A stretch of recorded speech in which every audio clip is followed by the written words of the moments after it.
Hey there friends and enemies, JoPa here again, and today we got even more information about Suicide Squad Kill the Justice League via a developer Q&A in their Discord, and I'm honestly surprised we didn't hear about some of this stuff sooner because there's news in the Q&A that I think could have potentially swayed even more people to pre-order the game. I'm glad it is coming out before launch, but I just wish it had been talked about a bit sooner because there's a bunch of good stuff in here that I need to talk about. First off, they get into a bit of back and forth about the characters, how they interact with each other and the world, and I think all of that's pretty useful information, but nothing that is groundbreaking at this point. I think a lot of people understand the humor between the different Suicide Squad members and how they're going to coexist in this team, as well as how they're going to interact with Amanda Waller and a lot of these other characters. The story looks like it's going to be pretty fun, so I'm really looking forward to seeing how that all shakes out. But from there, they start to get into the more juicy bits where they start talking about builds,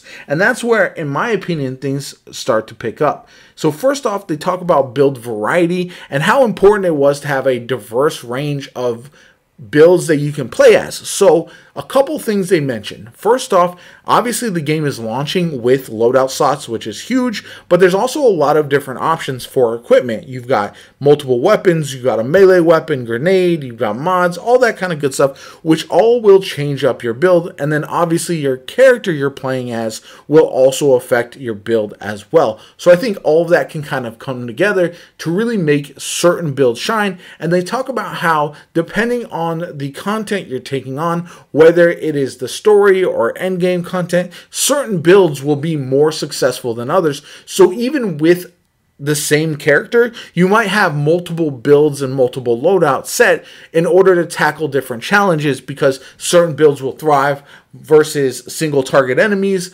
others will be better versus waves and mobs of ads, others might be a better option for a little mix of both, and I'm looking forward to seeing how that all plays out. And hopefully there is a lot of build diversity, because in a looter shooter, in any kind of live service game, build diversity is absolutely huge in order to keep people engaged all the time. And that's even more necessary when you learn that Suicide Squad does not have a gear score. There's no power level. There's no number that you have to hit for gear to matter. You can find a notorious or infamous item early on, and it will be useful while you are playing the end game if it fits your build. And that's going to be very interesting to see, because you're not really chasing an artificial number to increase your power. But one of the dangers of that is the fact that eventually you have everything you want, so what's the point in chasing new stuff? The key is making enough things feel unique or powerful, or having those little upgrades feel useful enough to continue the chase. And I hope that's something that they really focus on, because I do think that it is going to be a tough balancing act when you have a live service game that wants to encourage players to continue playing over the course of time. And in doing so, one of the things they did talk about is there's a Paragon system that has unlimited levels. So what this means is that you can continue grinding after you've hit max level on a character, and then those Paragon points essentially will cross over for all your 4 characters at launch, and also any additional characters you get down the line. These are called squad points, and they essentially are increased benefits as you continue playing the game after you've maxed out your base level. And that's going to be important, I think, because it is really going to encourage people to continue playing even after they have maxed out their character's levels. So I'm really looking forward to seeing how that all shakes up, but I do think that is something that is really important long term, having these infinite Paragon levels, because it's something we don't often see at launch especially. So I'm really looking forward to seeing how that plays. Going along with builds as well, there are specific items that are going to really synergize with builds. Like, for example, there's talking about the Great Suspender melee weapon, which launches enemies in the air in slow motion, paired with slow and steady grenade that launches any enemy hit up in the air in slow motion but does no damage. So essentially you can pop an enemy up, and then you can use Turkey Shoot Firearm is a great finisher for this build since it does guaranteed critical hits to enemies in slow motion. So you can see how that stuff would synergize together. And those are the kind of things I really need to see more of and see how many different options there are, because there's only a few limited number of builds that really work well. It's not going to be successful long term. So they also talk about how the different levels of rarities of gear are common, uncommon, rare, epic, legendary, notorious, and infamy. And endgame builds will have a mix of legendary, notorious, and infamy sets. So if you missed it previously, legendary are going to be your base items.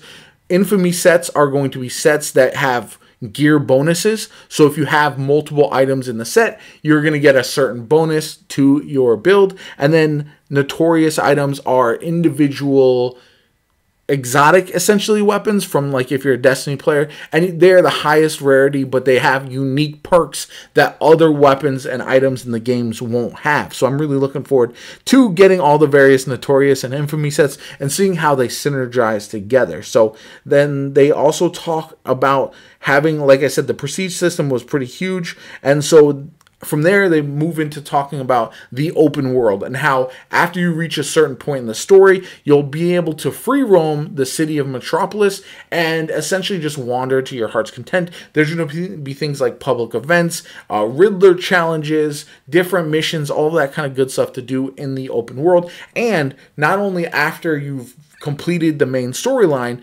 the Metropolis that we see in the beginning is going to change over time with additional things popping up on the map, but you'll also get further changes into Season 1 and beyond. They built Metropolis to be flexible and really have Brainiac able to adjust Metropolis essentially as the game goes along, so they can really be flexible, make it more full feeling if they need to, make more things happening, maybe introduce something like world bosses that are randomly spawning around Metropolis as well. Stuff like that could be very fascinating, and I think could be really useful for the game at large, and I'm looking forward to seeing that. And that's really coming back to how traversal is such a vital part of this game.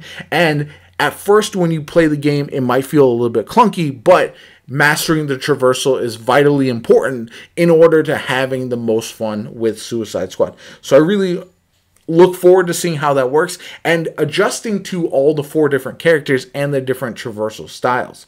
So moving on, they do talk about a lot of different other options in the game that are coming. First off, you can swap characters in the Hall of Justice if you are in 4-player co-op with 4 players at a time, but you can't swap on the fly unless you are single player, and then you can swap between any of your 4 characters that you do have. So if you are playing with a squad, you're going to be locked into a certain character until you guys go back to the Hall of Justice. Then you can freely change. The exception is if you have one other real person as your teammate, then you can each have one AI companion that you can swap between on the fly whenever you're not in combat. So say I'm playing as King Shark and my buddy is playing as Deadshot, and then I have Harley Quinn as my second. I can swap between King Shark and Harley Quinn at any time outside of combat that I do want. And if I have 4 players with me, then I obviously have to go back to the Hall of Justice. But talking about AI companions, this is one of the most interesting things that I've heard in the game.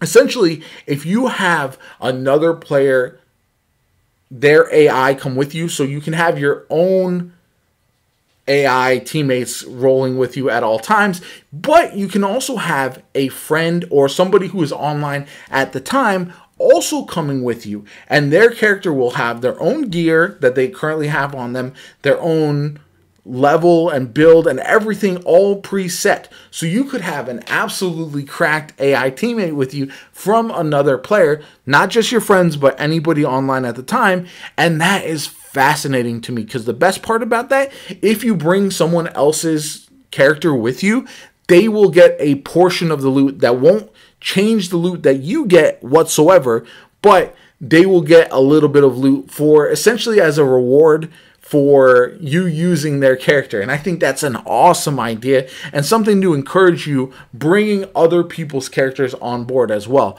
So obviously that would mean you wouldn't be able to swap to your own character to level them up. But if you're really just power grinding a certain character, but you want some additional help and you have somebody else, a friend who has a Deadshot, for example, fully leveled, you can bring them along and let them get gear and also really make the game just that much easier for you overall. So I'm really looking forward to that. As far as the free roam, there's collectibles, there's Riddler challenges and all that kind of good stuff as well. And then they talk about the environment changing over time, which I mentioned for Metropolis. And yeah, there's just a lot of things that are really useful information that I wish we had had before. The social squad is one of the best features. It reminds me of the pawn system from Dragon's Dogma 2, but even more so than that because the person that you bring does get some loot as well. So I think that is pretty awesome. The final thing they do mention is Endgame, which I think is going to be an absolutely massive part of this game and its long-term success on top of build crafting. And so they mentioned a couple modes. They have snappier incursion missions where the squad is sent into Brainiac's domain under the protection of a fickle Promethean shield that protects you. The squad will have to fight their way through Brainiac's forces.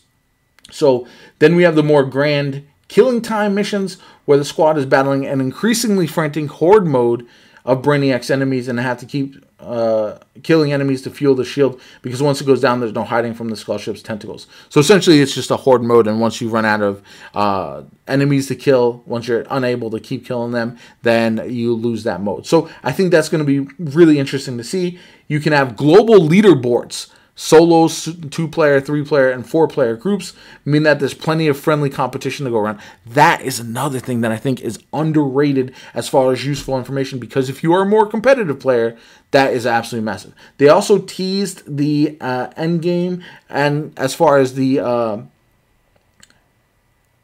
it's essentially the Daily Planet, but reshaped by the Joker, and it looks absolutely insane. You would have seen that from my thumbnail, and yeah, overall, so much news to go over, so much information, and I'm just, every bit I learn more about Suicide Squad Kill the Justice League gets me that much more excited about playing the game. I think it's going to be an absolute banger. Not going to be for everyone. I'm a fan of arcadey games. I'm a fan of looter shooters, so this game is right up my alley, and I can't wait to get hands-on with it in just a couple weeks. If you enjoyed the video, hit that like button, subscribe to the channel, helps me out tremendously. Shows you want to see more Suicide Squad content from me going forward. Have a good one, and I'll catch you all later.